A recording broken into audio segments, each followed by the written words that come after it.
যে আল্লাহ রাব্বুল আলামিন 3 দফায় আমাদের তাকদীর লিখেছেন। 3 দফায়।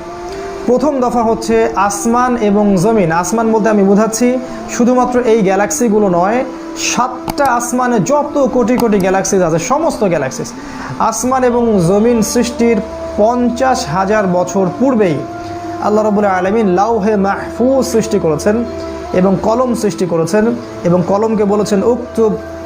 কলম বলেছিল মাযা আকতুব, আমি কি লিখবো। আল্লাহ বলেছেন কিয়ামত পর্যন্ত যা হবে সব লিখে ফেলো। আসমান এবং জমিন সৃষ্টির 50,000 বছর আগেই তাকদীর লেখা হয়ে গেছে। এটা প্রথম দফায়। এর মধ্যে কিছু বিষয় আছে যেগুলো ঝুলন্ত, সেটা নিয়ে আমরা আজকে কথা বলছি না। কিছু বিষয় আছে যেগুলো দোয়া দিয়ে, ভালো আমল দিয়ে পরিবর্তন হতে পারে, সেটা আলাদা বিষয়। তবে প্রথম দফায় তাকদীর লেখা হয়েছে আসমান এবং জমিন সৃষ্টির 50,000 বছর আগে।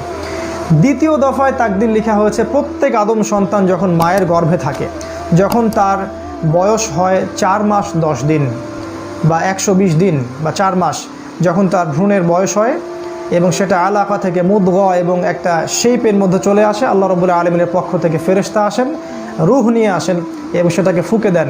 তারপর থেকেই বাচ্চা পেটের মধ্যে নড়াচড়া শুরু করে। তখন তাকদীরের কিছু অংশ লিখে দেওয়া হয়, তার রিজিক, তার হায়াত, তার বয়স, তার ভাগ্য, সৌভাগ্যমণ্ডিত না দুর্ভাগ্যা, জান্নাতি না জাহান্নামী, এটা লিখে দেওয়া হয় আগেই। এটার জ্ঞান এতই উঁচু লেভেলের যেটা আমাদের এই ছোট্ট জ্ঞান দিয়ে পেনিট্রেট করা সম্ভব নয়।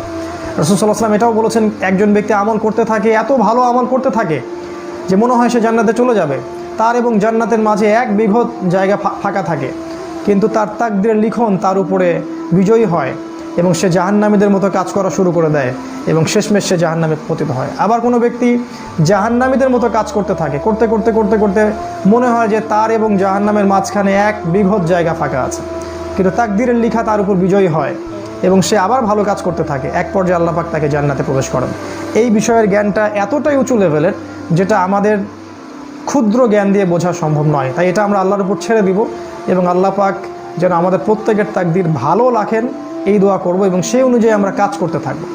কারণ ওয়ালাইসা লিল ইনসান ইল্লা মা সা, আল্লাহ পাক বলেছেন মানুষ তার চেষ্টার বাইরে কিছুই পাবে না।